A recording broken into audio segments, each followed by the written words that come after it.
आज येऊ शकले नाहीत आणि म्हणून आपल्या हक्काच्या माणसाला आपण आवाज दिला आणि ते देखील धावत आले. त्याबद्दल सुनील शेळके सरांचं खास अभिनंदन करतो मी. आणि उद्या देखील परवा देखील ते आपल्या समवेत असतील. तर जाऊया मैदानामध्ये. लिटल स्टार धारोळ विरुद्ध जानी स्पोर्ट्स.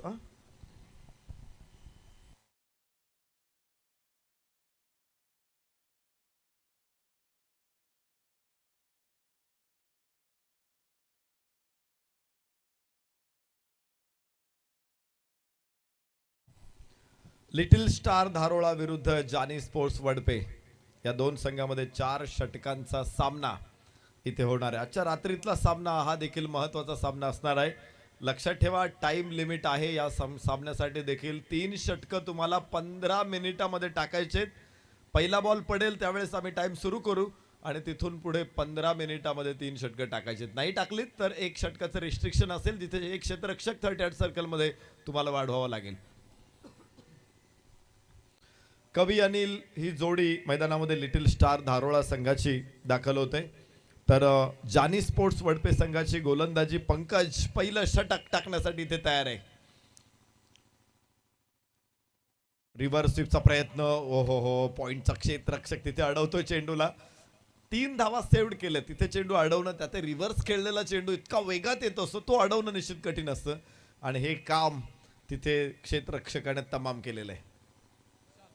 विशाल क्षेत्ररक्षण करत होता पॉइंटला.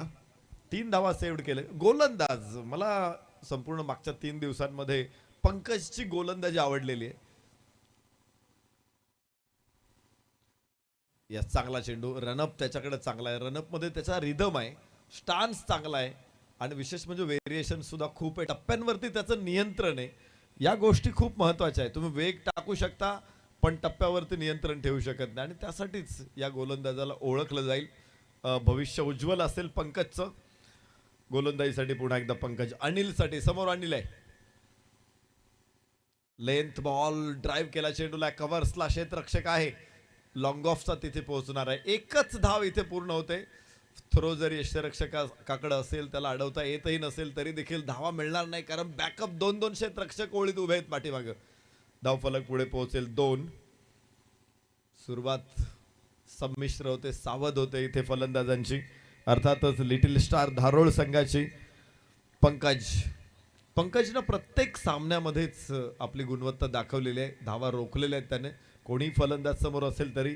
कवी अनिल. ओहो, फुल टॉस होता, खराब चेंडू होता. ही कला होती फलंदाजाची. त्यानं थोडंसं डिस्टर्ब केलं गोलंदाजाला आणि आपल्याला हवा तो चेंडू गोलंदाजाकडून काढून घेतला. 4 धावा इथे मिळत आहेत कवीला. धावफलकावरती 6. हे बघा, अगोदर त्याने ज्या पद्धतीनं दाखवलं की मी रिव्हर्स खेळणार आहे, मी परत एकदा सरळ खेळणार आहे, स्वीप खेळणार आहे आणि त्यामुळं कुठे टाकायचा हा प्रश्न पडलेला असू शकतो. लेंथ बॉल उजव्याच्या बाहेर. इथे चांगला चेंडू आहे. चेंडूला फॉलो करण्याचा प्रयत्न जरूर केला फलंदाजाकडून, मात्र पिच पर्यंत पोहोचूच शकला नाही. लांब राहिला चेंडू. चांगला ठरला इथे. धावफलकावरती धावा 6 आहेत. पहिलं षटक सुरू असताना चांगली गोलंदाजी पंकज कडून. एक चेंडू फसला पण तिथे कवीनं तो चेंडू आणला होता. आखूड टप्प्याचा चेंडू यावेळेस अपील होतंय, मात्र फारसा परिणाम पंचांवरती होणार नाही. बॅटचा कुठलाच एज नाही. 2 चेंडू लागोपाठचे निर्धाव आणि षटकाची सांगता. पहिलं षटक संपलं. 6 धावा लिटिल स्टार धारोळ.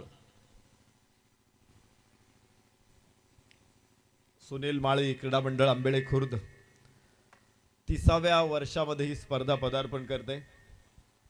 नकुलजी भांडे आणि त्यांचे सगळे सहकारी ही स्पर्धा यशस्वी करण्यासाठी जीवाचं रान करतायत. अगदीच ठाणे नाही, पालघर नाही, तर आपण बघतोय की आपल्या शेजारील पुणे जिल्हा असेल किंवा सोलापूर जिल्हा असेल, इथून सुद्धा अनेक चांगले संघ स्पर्धेमध्ये दाखल होत आहेत. विशेष म्हणजे ज्यांच्या माध्यमातून खूप मोठी मदत आपल्याला प्राप्त झाली. माननीय खासदार सुरेशजी तथा बाळामामा म्हात्रे यांचा वाढदिवस आहे उद्या आणि वाढदिवसाच्या पूर्वसंध्येला त्यांना भरपूर शुभेच्छा. सुनील माळी क्रीडा मंडळ आंबेळे खुर्द यांच्याकडून. एक खासदार, यांच्याकडे बघितल्यानंतर लक्षात येईल की एका पराभवाने कोणी संपत नाही किंवा एखादा विजय मिळवला म्हणून कुणी अमरही होत नाही. सातत्यानं लढाऊ वृत्ती असावी लागते आणि ती लढाऊ वृत्ती बाळामामांनी दाखवलेली आहे.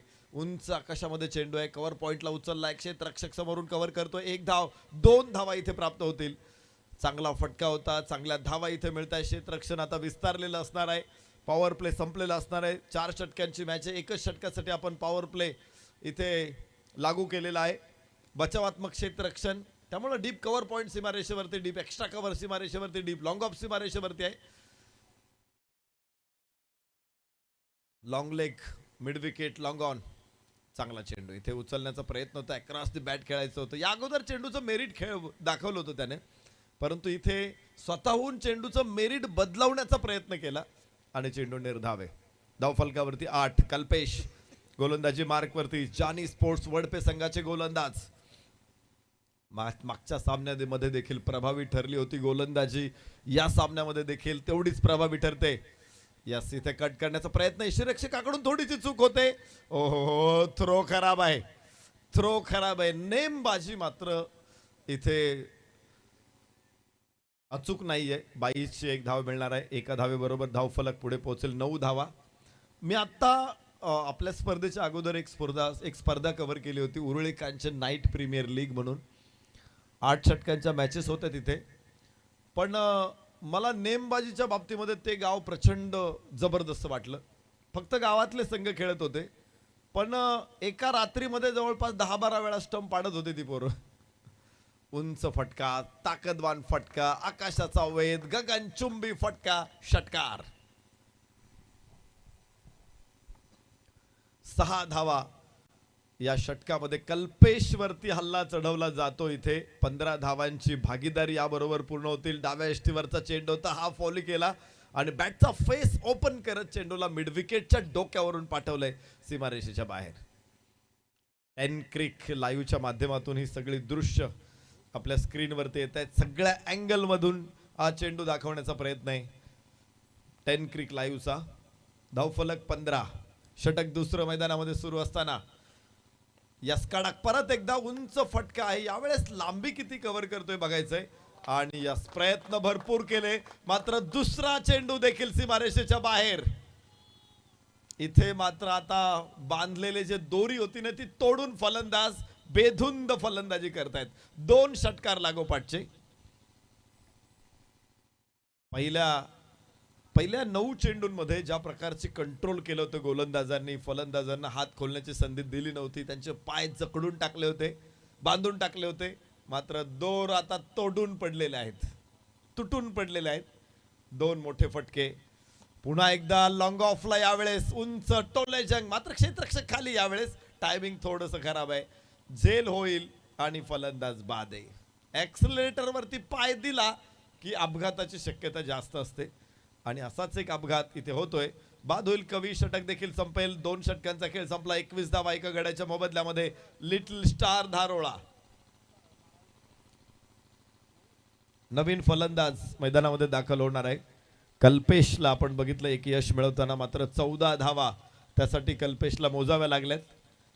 पहिल्या 3 चेंडूमध्ये प्रचंड प्रभावी असलेला कल्पेश पुढच्या 2 चेंडूमध्ये मात्र निष्प्रभ ठरला होता. कवीनं 2 जबरदस्त षटकार चढवले होते मिड विकेटला, मात्र लॉंग ऑफला उडवण्याच्या प्रयत्नात तो बाद झाला आणि कल्पेशच्या नावावरती एक विकेट मात्र लिहिली गेली. 21 धावा एका गड्याच्या मोबदल्यामध्ये. षटक क्रमांक 2 संपलेलं आहे. 3रं षटक आता सुरू होणार आहे. जानी स्पोर्ट्स वडपे संघाकडून गोलंदाजीसाठी येणार आहे सौरभ. मुरबाड विभागातील हे संघ आहेत ज्यासाठी 1,30,000 रुपयाचं पहिल्या क्रमांकाचं बक्षीस आहे. 51,030. दुसरा क्रमांक 25,030. 25,030 ही 2 बक्षीस आहेत. 3ऱ्या 4थ्या क्रमांकासाठी 20,030 रुपयाची 2 बक्षीस आहेत. 5व्या 6व्या क्रमांकासाठी तर मला वाटतं 7वं बक्षीस देखील असावं. बाहेरची कळ, थर्ड मॅनला चेंडू आहे. धावबाद होईल का? थेट यष्ट्यांचा वेध घेणं गरजेचं आहे. नेमबाजी शिका तुम्ही. सराव करत असताना नेमबाजी शिका. आदिवासी भागातले खेळाडू त्यांना नेमबाजीबद्दल मी सांगायला नकोय, त्यांच्या रक्तातच असते ती.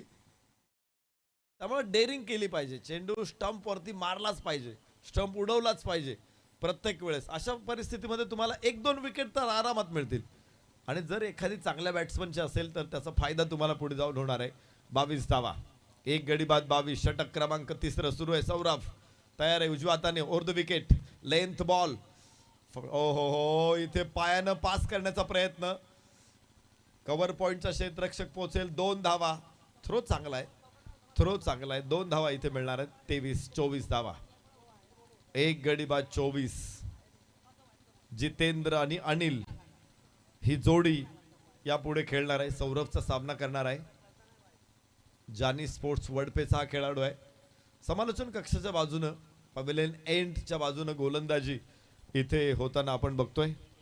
आणि लिटिल स्टार धारोळचा फलंदाज जितेंद्र स्ट्राईक एंड वरती आहे. लेंथ बॉल, कव्हर्सला उडवलाय चेंडू. क्षेत्ररक्षक तिथे पाठीमागे चेंडूच्या सीमारेषेच्या बाहेर. चेंडू 4 रन. तुफानी हल्ला इथे आणि तितकाच नजाकतदार चौकार. 28 एका गड्याच्या मोबदल्यामध्ये 28. पहिल्या सामन्यामध्ये जी गोलंदाजी प्रभावी होती, पहिल्या 9 चेंडूंमध्ये जो प्रभाव मैदानामध्ये टाकला होता गोलंदाजांनी, त्यानंतर हळूहळू हा प्रभाव कमी होत चाललेला आहे. माणसाचं तेज सुद्धा असं पूर्ण आयुष्यभर राहत नाही. त्याचे गुण चांगले असतील, कर्तृत्व चांगले असेल तर निश्चित राहू शकतं. यस, चांगला चेंडू आहे उजव्याच्या बाहेर. फलंदाजाला खेचून आणण्याचा प्रयत्न केला, मात्र फलंदाज देखील मोमेंट दाखवली नाही. चांगला चेंडू आहे. 28 धावा एका गड्याच्या मोबदल्यात. 3रं षटक सुरू असताना जितेंद्र, अनिल, कवीनं आक्रमक इरादे धारण केले होते. त्यानंतर अनिलनं देखील एक चौकार जरूर खेळलेला आहे. जितेंद्रनं चौकार खेळला. उचलला चेंडू हवेमध्ये. कव्हर्सला क्षेत्ररक्षक डीप कव्हर पॉइंट वरून धावत येणार आहे. 2 धावा पुन्हा एकदा प्राप्त होतील. थ्रो बाकी चांगला आहे. असे थ्रो पाहिजेत. थेट यष्ट्यांवरती थ्रो आला पाहिजे. तेंडुलकरचे थ्रो बघितले असतील आपण कधी, अजित आगरकरचे थ्रो बघितले असतील, रवींद्र जडेजाचे थ्रो बघतो आपण.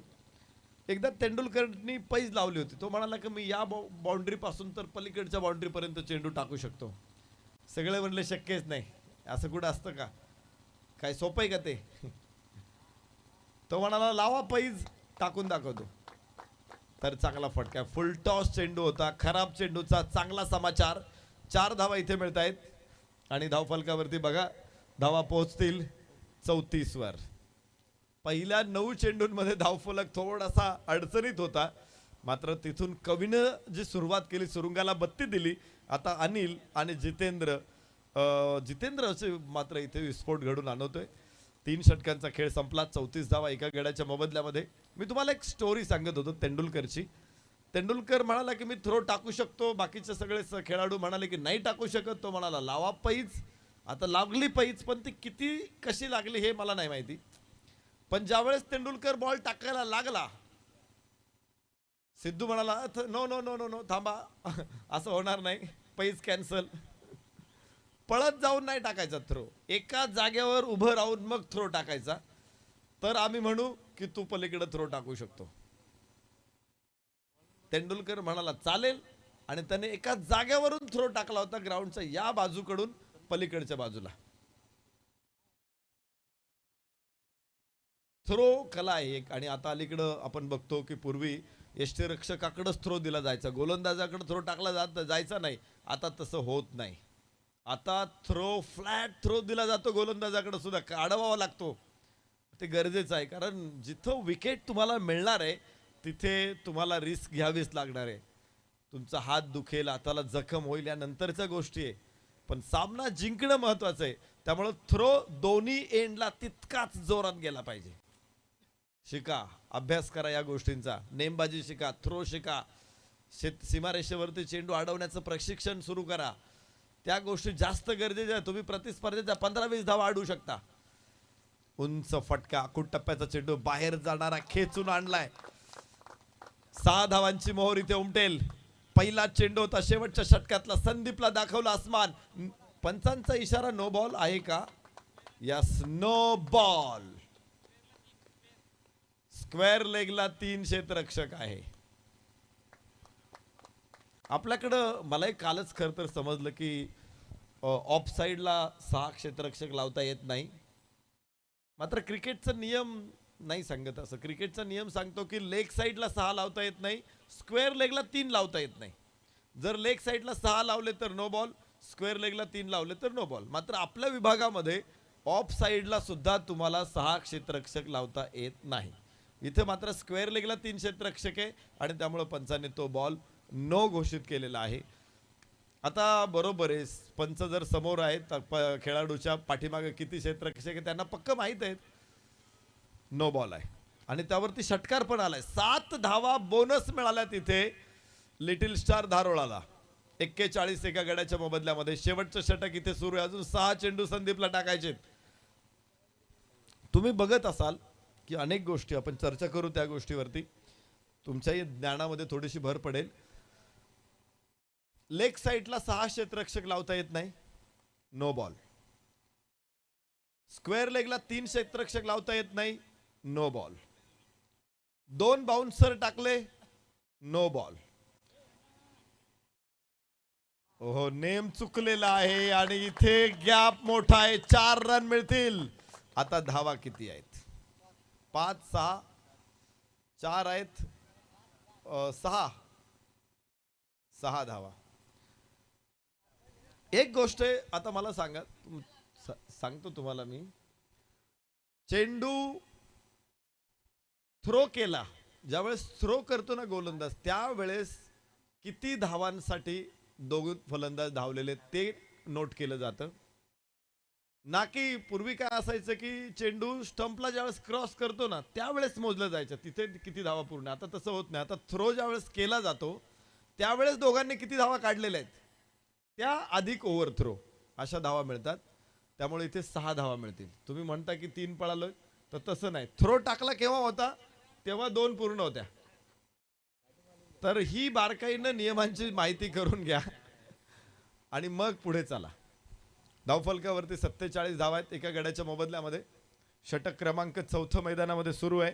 अनिलच्या हातामध्ये चेंडू सोपवलाय. उंच उंच आकाशामध्ये चेंडू आहे. फलंदाज होईल बाद. धक्का बसेल दुसरा. 47 वरती लिटिल स्टार धारोळला इथे धक्का बसतोय. संदीप गोलंदाजी मार्क वरती आहे. यश मिळते संदीपला. तर पुन्हा एकदा पहिल्या विषयावरती मी तुम्हाला घेऊन येतो, वेळ आहे माझ्याकडे. तर लेग साईडला 6 क्षेत्ररक्षक, नो बॉल. स्क्वेअर लेगला 3 क्षेत्ररक्षक, नो बॉल. दुसरा बाउन्सर टाकला, नो बॉल. त्याच्यानंतर लेग साईडला लेग स्टंपच्या बाहेर चेंडू थोडा असेल तरी वाईड बॉल. 1 बिमर टाकला, नो बॉल. 2 बिमर टाकले, गोलंदाज बॅन.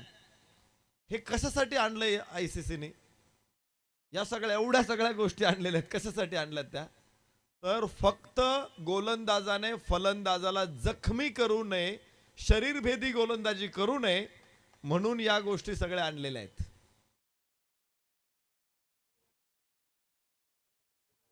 त्यामुळं मी देखील या ठिकाणच्या असोसिएशन्सला विनंती करेल की आपण आयसीसीचे नियम फॉलो करा. ऑफ साईडला किती क्षेत्ररक्षक लावले तर तिथे नो बॉल दिला जाऊ नये. ते थोडंसं मला विचित्र वाटलं. एकतर टेनिस बॉलमध्ये अशा प्रकारचे नो बॉल देण्याची काही आवश्यकता नाहीये, कारण हा बॉल काही कोणाला जखमी करत नाहीये. बिमर टाकला तरी फलंदाज फार मोठा जखमी होत नाही. बाउन्सरने देखील एखादा फलंदाज फार मोठा जखमी झाला अशी उदाहरणं एखादा सापडेल. त्यामुळं लेग साईडला असू द्यात, ते नियम आहेत क्रिकेटचे, ते फॉलो केले पाहिजेत. मात्र ऑफसाईडच्या नियमांबाबत आपण थोडासा विचार करावा. सगळ्या असोसिएशन्सलाच माझी विनंती असेल. बाहेरची कड आणि फलंदाज बाद आहे. धक्का क्रमांक 3 संदीपला यश मिळते. 17 धावा मोजल्यात त्याने अगोदर आणि आता मात्र त्याला यश त्याच्या पायाशी रुंजी घालतंय. 51 धावा 3 गड्याच्या मोबदल्यामध्ये लिटिल स्टार धारोळ. एक तुम्ही मला वाटतं वर्ल्ड कप मध्ये 2019च्या वर्ल्ड कप मध्ये फायनल मध्ये अशीच गोष्ट झाली होती. तिथे काहीतरी 5 धावा द्यायला हव्या होत्या, तर 6 दिल्या होत्या. असं काहीतरी प्रकार अंपायरच्या बाबतीत झाला होता. त्यावरती खूप चर्चाही झाली होती. एक्झॅक्ट आता तिथे कंडिशन काय होतं, पण त्या थ्रोच्या धावांविषयी नंतर भरपूर चर्चा झाली आणि आयसीसीनं त्यानंतर सगळ्या गोष्टी क्लेरिफाय केल्या होत्या. ज्या ज्या वेळेस अशा काही गोष्टी येतात क्रिकेटमध्ये त्यानंतर त्या नियमांची पुन्हा एकदा चाचपणी केली जाते, त्यामध्ये आवश्यक असलेले बदल केले जातात. आयसीसी करते, आयसीसी सुद्धा या गोष्टी करते, तर आपणही त्या करायला पाहिजे. ओ हो, इथे झेल सुटलेला आहे.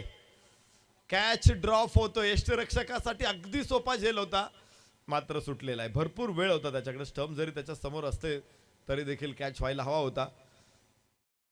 संदीपला तिसरं यश खरं तर मिळणार होतं, मात्र यष्टिरक्षक खूप लांब राहिलेला आहे. स्टंप समोर आल्यामुळं तिथे तो झेल घेऊ शकलेला नाहीये. धावफलकावरती एका धावेची वाढही होईल. 52 धावा 3 गड्याच्या मोबदल्यामध्ये 4 षटकांमध्ये. अजून चौथ्या षटकातील शेवटचा चेंडू टाकायचा इथे संदीपला. लिटिल स्टार धारोळा विरुद्ध जानी स्पोर्ट्स वडपे या दोन संघामध्ये दुसऱ्या फेरीचा सामना मैदानामध्ये प्रगतीपथावर आहे.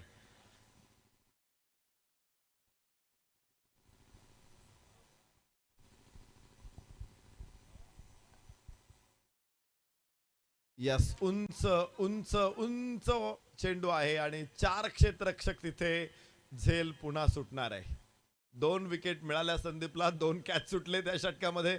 इथे मिळतील 2 धावा आणि धावफलक 54 वरती स्थिर राहणार आहे. 4 षटकांमध्ये 3 गड्याच्या मोबदल्यात लिटिल स्टार धारोळा विजयाचं समीकरण असणार आहे.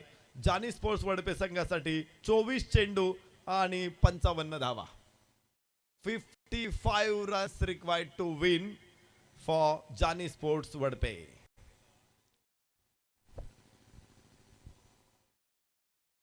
चला, स्पर्धा पुढे चालूच राहील. एक अजून चांगली मॅच आपल्या समोर आहे. पहिल्या 2 मॅचेस थोड्याशा लो स्कोर होत्या. दोन्ही संघांसाठी नवीन मैदान होतं, नवीन ग्राउंड होतं, नवीन लाईट होती, नवीन विकेट होतं, नवीन वातावरण होतं. मात्र आता ते रुळलेले तिथे आणि आता या सगळ्या वातावरणाचा थोडासा अनुभव त्यांना आलेला आहे. त्यामुळे या मॅचमध्ये अधिक मजा येईल अशी अपेक्षा व्यक्त करू आपण. जानी स्पोर्ट्स वडपे समोर 24 चेंडूमध्ये 55 धावांचं मोठं आव्हान आहे. मात्र तरी देखील इथे लिटिल स्टार धारोळ संघ देखील प्रतिकार करेल. त्यांना देखील कष्ट करावे लागेल, त्यांनाही घाम गाळावा लागेल. 55 धावा म्हणजे असा काही शॅम्पेन फोडावे असा गोष्ट स्कोर नाही आहे. त्यामुळे इथे सुद्धा या मॅचमध्ये जोरदार धुम्मस चक्री आपल्याला बघायला मिळेल, जोरदार झुंज बघायला मिळेल आणि या सामन्याची परिणिती कोणाच्या विजयात होणार आहे हे मात्र लगेच आपल्याला समजणार नाही. त्यासाठी 4 षटकं टाकेपर्यंत वाट बघावी लागेल. आपण ती निश्चित बघूया. मात्र तोपर्यंत आपल्याला रिझवण्यासाठी, क्रिकेट खेळ अधिक चांगल्या प्रकारे समजून सांगण्यासाठी मी विनंती करतो सुनील शेळके सरांना. थँक्यू.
चेक.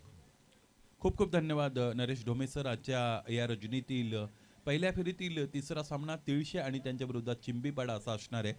दोन्ही संघाचे संघनायक जर इथे उपस्थित असतील तर तुम्हाला विनंती आहे या आमच्या नाणेफेकी कक्षामध्ये तुमच्या दोन संघांदरम्यान यानंतरचा पहिल्या फेरीतील महत्त्वाचा सामना खेळवला जाणार आहे. लवकरात लवकर आमच्या नाणेफेकी कक्षामध्ये दोन्ही संघ कर्णधारांना रिपोर्टिंग करणं बंधनकारक असणार आहे. सलामीची जोडी मैदानाच्या आतमध्ये दाखल होते. यावेळी जानी स्पोर्ट्स वडपेची लिटिल स्टार धारोळ संघाने बनवलेले आहेत. यावेळेस धावा 54, 55 बनवायचे आहेत वडपेला. या अगोदरचा सामना जर धारोळ संघाचा आपण पाहिला तर धारोळ संघाने पहिल्या फेरीच्या पहिल्या सामन्यामध्ये धावा बनवल्या होत्या 62. 63चं आव्हान प्रतिस्पर्धी संघाला अर्थात तिथे पूर्ण करता आलं नव्हतं, ते म्हणजेच वाघाची वाडी पनवेलला. दुसऱ्या सामन्याचा विचार केला तर वडपे आणि त्यांच्या विरोधात खांडीचा पाडा असा सामना झाला होता. त्यामध्ये फक्त 31 बनवायच्या होत्या जानी स्पोर्ट्स वडपेला. त्याही बनवण्यासाठी 5व्या षटकाचा वापर झाला होता. आणि इथे आता जानी स्पोर्ट्स वडपेला बनवायचे धारोळच्या विरोधात 55. त्यामुळे हा सामना फार इंटरेस्टिंग असणार आहे. या सामन्यामध्ये प्रेक्षकांचं फार मोठं मनोरंजन होईल अशी अपेक्षा करूया. भगवा चषक धमाका 20-25 ही स्पर्धा मित्रांनो आपण सगळेजण बघत आहात आणि या स्पर्धेचं मूर्त स्वरूप आपल्याला पाहायला मिळतं. काही सूचना आहेत तुमच्यापर्यंत महत्त्वाच्या, त्या या चेंडूनंतर पोहोचवण्याचा प्रयत्न असेल. क्षेत्ररक्षणाची रचना झालेली आहे. पंच प्रवीण विशेषर अर्थात बावड्या, त्याचबरोबर स्क्वेअरलेग पंच योगराज महाराज बुटेरे. खडे खेळण्याचा प्रयत्न, फ्रंट लेग पुढे सरसवला, त्यानंतर चेंडू पडल्यानंतर बाहेरच्या अंगाने वळवण्याचा प्रयत्न इथे गोलंदाज करतो जितेंद्र. हा चेंडू निर्धाव आलेला आहे. बघा ओपन ग्रामीणची जी सेमीफायनल आहे ती 18 तारखेला खेळवली जाणार आहे, ठीक दुपारी 4 वाजता. यावेळेस इथे स्लॉगचा फटका, क्षेत्ररक्षक उपस्थित आहेत, टिपतायत झेल, याचमुळे फलंदाज बाद. तीच सूचना पुन्हा एकदा तुमच्यापर्यंत पोहोचवतोय की ओपन ग्रामीण फॉर्मॅट मधून जी सेमीफायनल आहे, पहिली सेमीफायनल, ती 18 तारखेला ठीक 4 वाजता दुपारी होणार आहे. आणि खेळणारे संघ जर पाहिले तर खारबाव आणि साई स्टार आल्यानी या दोन संघांदरम्यान ती पहिली सेमीफायनल आहे. त्यामुळे या गोष्टीचंही गांभीर्य राखायचं आहे. साई स्टार आल्यानी त्याचबरोबर साई स्पोर्ट्स खारबाव यांना विनंती असेल की तुम्हाला 3:30 वाजता रिपोर्टिंग करायचं आहे कोणत्याही परिस्थितीमध्ये. अगदी बरोबर प्रॉपर 4 वाजता इथे पहिला सेमीफायनल ओपन ग्रामीण कॅटेगरीमधून खेळवला जाणार आहे. त्यामुळे विनंती असेल. आणि त्याचबरोबर एक महत्त्वाची गोष्ट की आजच्या पूलमधून जो संघ पुढे निघेल, बक्षीस पात्र फेरीमध्ये जाईल, त्या संघाच्या विरोधात 18 तारखेतील तो जो 8 संघाचा पूल आहे त्यामधून बक्षीस पात्र फेरी जिंकणारा संघ यामध्ये सेमीफायनल 2 ओपन ग्रामीणची खेळवली जाईल. आणि ती सुद्धा 18 तारखेला खेळवली जाईल, कारण 18 तारीख या स्पर्धेची खरं तर शेवटची तारीख आहे आणि तो शेवटचा दिवस आहे, शेवटची रजनी आहे.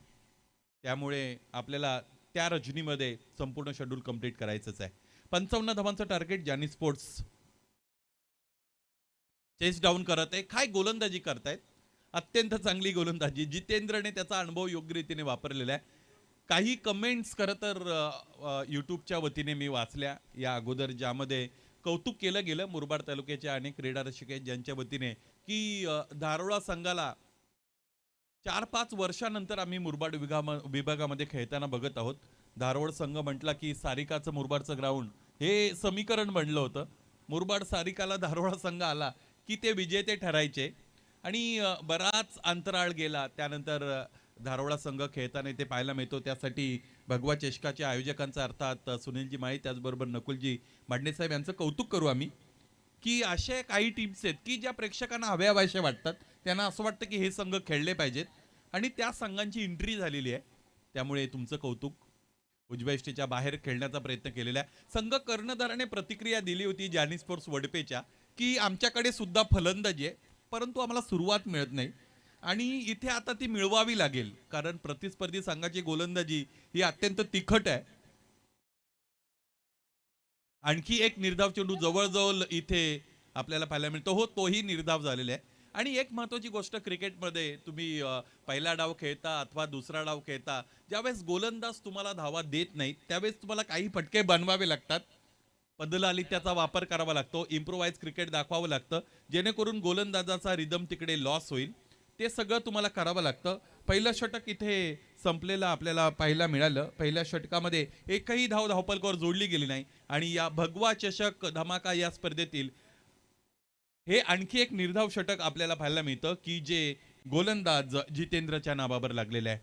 विशेषत्वाने आदिवासी पूलमधून हे पहिलं निर्धाव षटक आहे. लिटिल स्टार धारोळा आणि त्याचबरोबर जानी स्पोर्ट्स वडपे असा सामना मैदानाच्या आतमध्ये सुरू असलेला आपण बघतो. शांत ठेवलेला आहे, फलंदाजांना कोणत्या पद्धतीने रूम इथे देत नाहीत गोलंदाज जितेंद्र. मला असं वाटतं तो प्लॅन असावा, या गोष्टीवरही आपण बोलू. यावेळेस बघा ज्या गोष्टीचा मी उल्लेख केला होता, पहिलं षटक संयमाने खेळायचं आहे, हा प्लॅन आहे आणि त्याचमुळे दुसऱ्या षटकाला इथे भारदस्त आणि धारदार सुरुवात मिळून देत आहेत. एक अत्यंत खास आणि झकास फटका फलंदाज खेळतोय. हुक केलेल्या चेंडूला पाठवलेला आहे लॉंग लेग रिजन सीमारेषेच्या पलीकडे हा षटकार.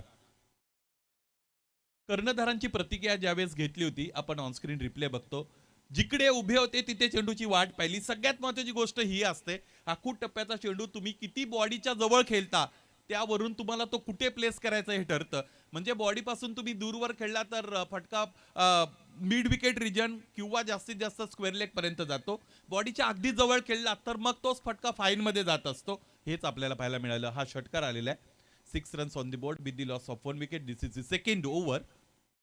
समोर खेळतायत आक्रमकतेला आता गवसणी घातलेली आहे. अगोदर संयमाने फलंदाजी, इथे आक्रमकतेने फलंदाजी. यावेळेस रनचेस आता हा इंटरेस्टिंग बनलेला आहे. दुसऱ्या षटकाची धडाकेबाद सुरुवात. फलंदाज कल्पेच्या बॅटमधून लागोपाठच्या 2 चेंडूंवर लागोपाठचे 2 धमाके. दुसरा षटकार. या गोष्टीचा उल्लेख आपण करत होतो, ती चर्चेसाठी घेतली होती की पहिलं षटक जे जितेंद्रने हाताळलेलं आहे त्या जितेंद्रच्या विरोधात सेट प्लॅन होता तो की जितेंद्रवर आक्रमण करायचं नाही. काही गोलंदाज असे असतात की ज्यांचा बोलबाला खरं तर टेनिस क्रिकेट विश्वामध्ये असतो, त्याचमुळे त्यांची एक प्रतिमा तयार झालेली असते. त्या प्रतिमेवर खरं तर फलंदाज त्या गोलंदाजाला खेळत असतात. बऱ्याचदा त्या चेंडूच्या मेरिटवर न खेळता जे तुमचे प्रेज्युडायसेस आहेत म्हणजे पूर्वग्रह आहेत त्यानुसार तुम्ही खेळत असता. तेच झालं होतं. तिसरा चेंडू आणखी एकदा मोठा फटका खेळण्याचा प्रयत्न ते केलेला आहे. यावेळी चेंडू पडला बाहेरच्या अंगाने वळलेला आपण बघतो. नॉन स्ट्रायकिंग एंडला फलंदाजाचा कॅज्युअल अप्रोच आपल्याला पाहायला मिळतो आणि याच बरोबर फलंदाज महेश यावेळेस धावबाद. दुसरा हादरा फलंदाजी करणाऱ्या जानी स्पोर्ट्स वडपेला.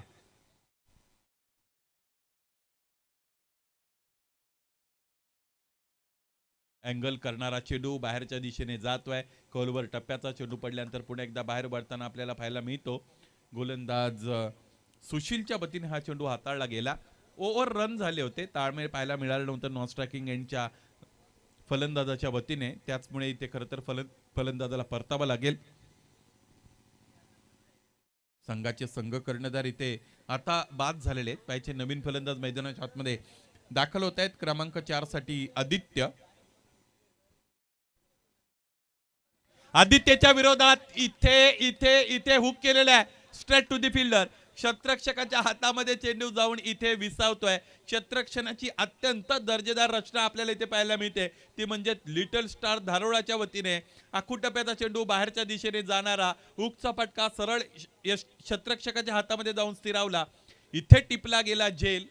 फटका खेळत असताना फलंदाज जवळ धारातीर्थी पडले होते असं म्हणायला हरकत नाही. अलीकडच्या क्रिकेटमध्ये हे सगळे फटके आपण बघतो. फॉलिंग हुक असं खरं तर याचं वर्णन करावं लागेल. अंतिमतः चांगला झेल तिकडे झाला. त्याचबरोबर फलंदाज बाद झालेले आपण पाहिलेले आहेत. नवीन फलंदाज मैदानाच्या आतमध्ये दाखल होतील. पाहिजे कोणत्या फलंदाजाकडे संघ कर्णधार यावेळी जबाबदारी देते. क्रमांक 5 साठी त्यांना मैदानाच्या आतमध्ये दाखल व्हावं लागेल. सागर जात आहेत. हे रिप्ले आपण पाहिलेले टेनक्रिकच्या वतीने. अत्यंत चांगल्या आयडियल क्रिकेटिंग कंडिशन्स इथे खरं तर आपण बघतो आणि कंडिशन्सचा जर विचार केला तर आयोजकांनी ज्या पद्धतीने मैदान बनवलेलं आहे त्याच पद्धतीने आयोजकांनी विशेषत्वाने सौरगंगा लाईट्स अँड इव्हेंट्सला या स्पर्धेमध्ये इथे नियुक्त केलेले आहे. म्हणून ह्या कंडिशन चांगल्या बनलेल्या आहेत. आडव्या बॅटने समोरच्या दिशेने.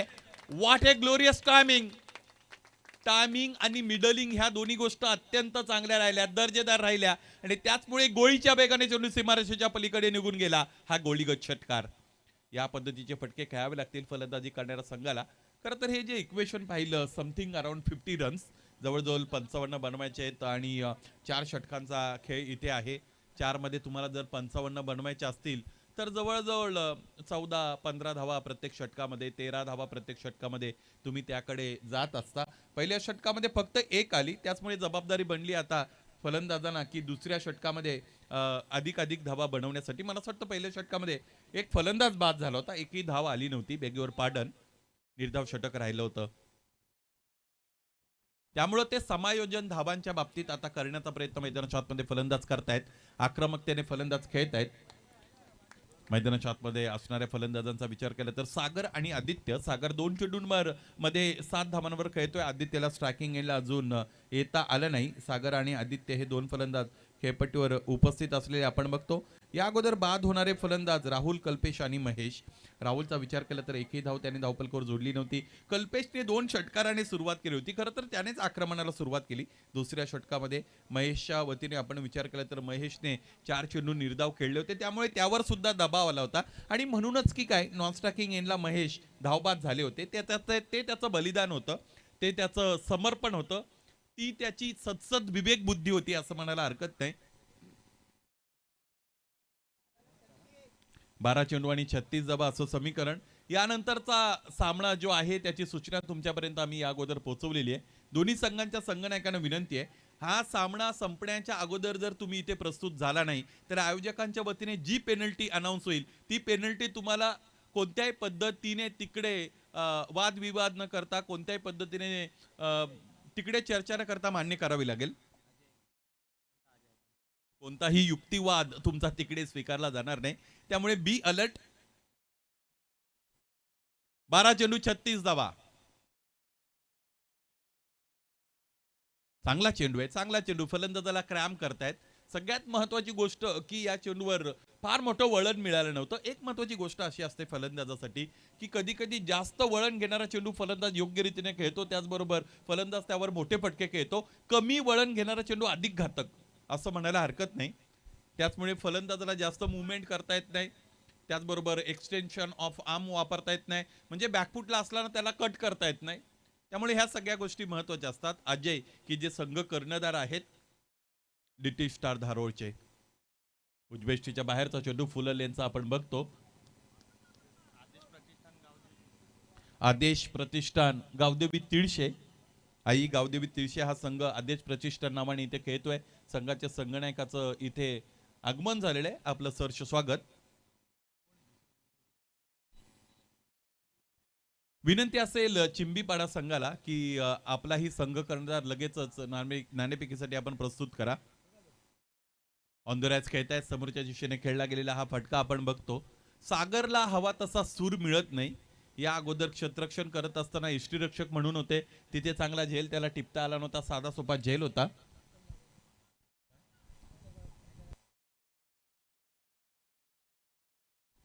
उत्तमजी गायकर यांचं मुख्य व्यासपीठावर आगमन होत आहे. आपल्या या स्पर्धेमध्ये सहर्ष स्वागत. उजव्या बाहेरचा फुल लेनचा वाईड यॉर्कर. चांगली गोलंदाजी गोलंदाज अजयच्या वतीने होत असलेले आपण बघतो. तिसरं षटक सुरू झालेल्या एव्हाना धावपलकर धावा आपण पाहिल्या तर त्या आहेत 20. 3 गडी आतापर्यंत बाद आहेत. पाहायचंय गोलंदाज पुन्हा एकदा अजय तयार असतील. या षटकातील 2 चेंडूचा खेळ येणं शेष आहे. Angular bowling is the silent feature of bowler Ajay, हे त्याचं वैशिष्ट्य राहिलेलं आहे.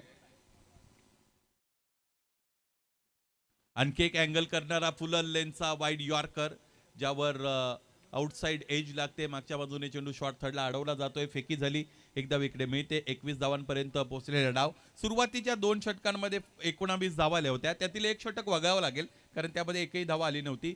पहिलं षटक निर्धाव, दुसऱ्या षटकामध्ये 19. समोरच्या दिशेने फटका चांगला आहे की फसलाय हे पाहायचंय. अंतर मिळणार नाही, इथे फक्त उंची मिळाली. योगेश पद्धतीने टिपला गेलेला आहे झेल आणि याचबरोबर फलंदाज सागर याचा अंत होत आहे. 5वा हादरा लागतो इथे जानी स्पोर्ट्स वडपेला. त्यांना एकूण धावा बनवायचे आहेत 55. 4थं षटक सुरू आहे. अवे फ्रॉम दी बॉडी खेळले होते, स्वतःला स्ट्रेच केलं होतं. फ्रंट लेग फार पुढे सरकवला होता आणि त्याचमुळे चेंडूच्या पिच पर्यंत जरी पोहोचले असतील तरी एलिव्हेशन इथे देता आलं नव्हतं फलंदाज सागरला. सागरचा हा डाव तसा पाहिला तर निराशाजनकच राहिलेला आहे. कारण अलीकडचं क्रिकेट आपण म्हटलं की ज्या क्रिकेटमध्ये तुमचा स्ट्राईक रेट अत्यंत महत्त्वाचा ठरत असतं. म्हणजे खेळपट्टीवर तुम्ही कधी दाखल झालेले आहेत, खेळपट्टीवर तुम्ही सलामीसाठी गेलात किंवा तुम्ही मिडल ऑर्डरला गेलात, याला तितकं महत्त्व नसतं. किती वेळ खेळपट्टीवर तुम्ही व्यतीत केला त्याला तितकं महत्त्व नसतं. तुम्ही किती वेळ खेळलात त्याचबरोबर तुम्ही कसे खेळलात त्याला महत्त्व आहे. त्याचमुळे स्ट्राईक रेट चांगला ठेवता आला नव्हता सागरला. 6 चेंडू आणि 34 धावा अशा पद्धतीचं समीकरण मैदानाच्या आतमध्ये उरलेलं आहे. सामना यावेळेस गोलंदाजी करणाऱ्या लिटिल स्टार धारोळच्या बाजूने झुकत असलेला आपण पाहतोय. टोकाचं समीकरण बनले, त्यामुळे आता तुमच्याकडे योग्य चेंडूची निवड करण्याचं स्वातंत्र्य नाही. येणाऱ्या प्रत्येक चेंडूवर इथे अटॅक करावा लागेल. दूरवरच्या टोकाकडून गोलंदाज गोलंदाजीसाठी तयार होतोय विशाल. विशालच्या विरोधात विशाल फटकेच मारावे लागतील तर सामना जिवंत राहू शकतो आणि तेच काम मैदानाच्या आतमध्ये फलंदाज करतोय. पंचांच्या अधिकृत इशाऱ्याची आपण वाट बघूया. Went like a bullet all over the fences, this is the sixer. चांगला फटका खेळला होता, चांगला फटका खेळला होता. पुन्हा एकदा हँड आय कोऑर्डिनेशन चांगली पाहायला मिळाली मैदानाच्या आतमध्ये. फलंदाजाच्या वतीने फोर्स केलं होतं आणि ती ताकद योग्य रीतीने वापरली. या फलंदाजाने षटकार मिळवला. फ्रंट ऑफ द विकेट कव्हर्सला षटकार. क्या बात आहे. 5 चेंडू आणि 28 धावा. आणखी एकदा समोरच्या दिशेने इथे अंतर मिळतंय का? क्षेत्ररक्षक उंच आभाळाकडे नजर रोखून उभा आहे. याचाच अर्थ क्षेत्ररक्षकाच्या डोक्यावरून चेंडू निघून जातोय. लागोपाठचे 2 षटकार. रनचेस इथे यावेळेस खरं तर रोमांचक बनत चाललेला आहे. याचमुळे उर्वरित चेंडू आहेत 4 आणि 22 धावांची गरज आहे जानी स्पोर्ट्स वडपेला. 4 चेंडू 22 धावा असं समीकरण मैदानाच्या आतमध्ये उरलेलं खरं तर आपण सगळेजण बघू शकता. काय फटके कळलेले आहेत. लागोपाठचे 2 चेंडू, लागोपाठच्या 2 चेंडूंवर लागोपाठचे 2 षटकार. फलंदाज आदित्यच्या बॅटमधून आपण बघतो. खरं तर सूर्य मावळलेला आहे. आदित्य म्हटलं की सूर्याचं दुसरं नाव आहे. मैदानाच्या आतमध्ये इथे हा सूर्य तळपत असलेला आपल्याला पाहायला मिळतो. परंतु ज्या आक्रमणाला सुरुवात केलेली आहे तेच आक्रमण शेवटच्या चेंडूपर्यंत जर टिकवता आलं तर सामना इंटरेस्टिंग, तर सामना जिंकू शकतात. जी शक्यता मैदानाच्या आतमध्ये वर्तवली तीच मैदानाच्या आतमध्ये प्रूव्ह होत असताना आपल्याला पाहायला मिळते. इथे फार थोड्या वेळासाठी आक्रमकता टिकवता आली फलंदाजाला. डावी यष्टी सोडून चेंडू जातो असं त्याचा अनुमान होतं. ते अनुमान त्याच्या विरोधात गेलं. चेंडूने त्याचा अंतिम साध्य साधलं. चेंडू सरळ जाऊन यष्ट्यांवर आदळला. ज्या फलंदाजाने 2 षटकार लावत असताना विजयाचा दीप उद्दीपित केला होता तो इथे आता मावळलेला पाहायला मिळतो. त्याचबरोबर विजयाच्या ज्या अपेक्षा होत्या, ज्या आशा आकांक्षा होत्या त्या आता थोड्या अंधुक प्रकाशामध्ये धूसर होत असलेल्या आपण बघू शकू. विशालचं हे षटक, त्याच्या विरोधात 2 षटकार जरूर आले होते. असं वाटत होतं ज्या पद्धतीने मैदानाच्या आतमध्ये फलंदाजी करत होते की इथून पुढे आणखी 1-2 मोठे फटके येऊ शकतात. अंतिमतः गोलंदाजाने त्याची सरशी दाखवली. सगळ्यात महत्त्वाची गोष्ट, गोलंदाजाने या मोठ्या फलंदाजाला बाद करण्यासाठी आपल्या भात्यातील सगळ्यात महत्त्वाचं अस्त्र बाहेर काढलं. त्याने परफेक्ट यॉर्कर टाकला आणि म्हणून फलंदाज बाद झाले. त्यामुळे गोलंदाजाचं कौतुक करावं लागेल. योग्य वेळेला योग्य निर्णय तुम्हाला घेता आला पाहिजे आणि तोच निर्णय गोलंदाजाने घेतला. फक्त आणि फक्त निर्णय घेतला नाही तर तो योग्य ठरवला, त्याबद्दल त्याचं कौतुक असेल. नवीन फलंदाज मैदानाच्या आतमध्ये दाखल होत असलेले आपण बघू शकू. फलंदाज संदीप आलेले आहेत. 3 मध्ये आता 22 बनवायचे आहेत. जानी स्पोर्ट्स वडपे मैदानाच्या आतमध्ये खेळत आहेत. 3 मध्ये तिन्ही चेंडू वडपेपर्यंत जरी टोलवले तरी 22 धावा मिळणार नाहीत क्रिकेटमध्ये. परंतु एका चेंडूंमध्ये 14 धावा झालेल्या आपण पाहिलेल्या आहेत. भिवंडीमध्ये झालेला तो किस्सा होता. 1 चेंडू आणि 14 धावांची गरज होती. तिकडे 2 नो बॉल आले होते. दोन्ही चेंडूंवर 2 षटकार आले होते. त्यामुळे तो चेंडू आतापर्यंत टाकला गेला नाही तरी 14 धावा आल्या होत्या. 2 मध्ये 22 ची गरज आहे. 33 धावा आतापर्यंत धावफलकावर बनल्या गेलेल्या आहेत. फलंदाजी करणाऱ्या वडपे संघाच्या उजव्या बाहेर गेले. स्विफ्ट मोमेंट आपल्याला पाहायला मिळते. ही धाव इथे खरं तर अपूर्ण आहे. गोलंदाज कोणत्याही पद्धतीने दया माया प्रेम करुणा दाखवण्याच्या इथे मूड मध्ये नाही. गोलंदाजाने जी संधी हेरली ती इथे योग्य रीतीने वापरली. फलंदाजाला खेळाडू कक्षामध्ये त्याने धाडलेला आहे. धावबादच्या रूपाने फलंदाज बाद होतील. याचमुळे आता हा सामना फक्त औपचारिकतेमध्ये राहिलेला आहे किंवा औपचारिकतेच्या गर्तेमध्ये खोल गेलेला आहे. त्यातून त्याला बाहेर यावं त्यातून तो सामना बाहेर येईल असं वाटत नाही. 1 चेंडू आणि 22 धावा. क्रिकेट जरी किती अनिश्चित असेल तरी क्रिकेट हा परिस्थितीशी परिस्थितीचा खेळ आहे असं आपण म्हणूया. त्याचबरोबर क्रिकेटमध्ये आकड्यांना फार मोठं महत्व असतं. परिस्थिती अधिक आकडे या दोन गोष्टी महत्वाच्या असतात. एकामध्ये एक चेंडूमध्ये 22 बनवायचे, त्यामुळे हा सामना धारोड संघ जिंकेल यामध्ये शंका नाही. समोरच्या दिशेने नवीन आलेल्या फलंदाजाने हा क्लासिकल अंदाजाने खेळलेला फटका आहे. काय फटका खेळलाय, परंतु आता इथे थोडा उशीर झालाय. मशाची यात्रा जवळजवळ संपत आलेली आहे. यात्रा संपल्यानंतर जर तुम्ही दुकान थाटलं तर त्याला महत्व नसतं. इथे सामना जवळजवळ संपलाय. हा षटकार आला, फलंदाजाला आत्मविश्वास जरूर मिळेल. फलंदाजाचं आपण कौतुक करू, अत्यंत चांगला पुस्तकी फटका त्याने खेळला. हा षटकार त्याने मिळवला. या सामन्यातील सामनावीर खेळाडू आपल्याला निवडायचा सामना जिंकलेला आहे धारोड संघाने. जितेंद्र ज्याने फलंदाजी करत असताना 14 धावांचं अत्यंत चांगलं योगदान दिलं. त्याचबरोबर गोलंदाजी करत असताना पहिलं षटक त्याने हाताळलं, ज्याने एकही धाव खर्च केली नव्हती. एक गडी त्याने मिळवला. ही बघा ही मॅच समरी आपल्याला पाहायला मिळते. कवीने बनवल्या 17, अनिल शेंडे 16, जितेंद्रच्या 14, त्याचमुळे 54 धावा. लिटिल स्टार धारोळ्याच्या बनल्या. गोलंदाजी आपण पाहिली तर वडपे संघाची संदीपने 2 गडी बाद केले, 20 धावा खर्च केल्या. कल्पेशच्या 14 धावा, एक गडी त्याने बाद केला. इतर गोलंदाजांना यश मिळालं नाही. बनवायच्या होत्या 55 धावा वडपे संघासाठी, ते 39 पर्यंत पोहोचले. आदित्यच्या 13, कल्पेशच्या 12, सागर 8, पंकज 6 आणि गोलंदाजी जितेंद्रने एक षटक हाताळलं, ज्यामध्ये एक गडी बाद केला, एकही धाव खर्च केली नाही. अजयनेही एक गडी बाद करण्यामध्ये यश मिळवलं. विशाल आणि सुशील यांनाही एक एक गडी बाद करता आला. त्याचमुळे 15 धावांच्या मोठ्या फरकाने लिटिल स्टार धारोड संघाने हा सामना इथे जिंकलेला आहे. जिंकलेल्या संघाचं मनपूर्वक हार्दिक अभिनंदन. या सामन्यातील सामनावीर खेळाडू जितेंद्र, फलंदाजीमध्ये 14 धावांचं योगदान. गोलंदाजी करत असताना एक षटक हाताळलं. Maiden over, wicket maiden Jitendra आहेत या सामन्यात. त्यांच्या विरोधात चिंबीपडा असा यानंतरचा सामना आहे. दोन्ही संघाचे संघनायक थोड्या उशिराने उपस्थित झालेले आहेत. त्याचबरोबर आमच्या आयोजकांच्या वतीने दिल्या जाणाऱ्या प्लेइंग लिस्ट ते फिलअप करत आहेत. आणि या सगळ्या गोष्टींची प्रक्रिया पूर्ण होत असताना फॉर्मॅलिटी ज्यावेळेस कंप्लीट होईल त्यावेळेस दोन्ही संघाचे संघनायक नाणेफेकीसाठी जोडले जातील. याच दरम्यान आपण या अगोदरच्या सामन्यातील दुसऱ्या फेरीच्या सामन्यातील सामनावीर खेळाडू जितेंद्र याच्याकडे वळत आहोत. पोस्ट मॅच प्रेझेंटेशनकडे आमचे मान्यवर उपस्थित आहेत. रवींद्रजी गडगे यांच्या शुभ हस्ते मॅन ऑफ द मॅचची खरं तर इथे ट्रॉफी दिली जाते जितेंद्रला. जितेंद्र, अत्यंत चांगली खेळी तुझी या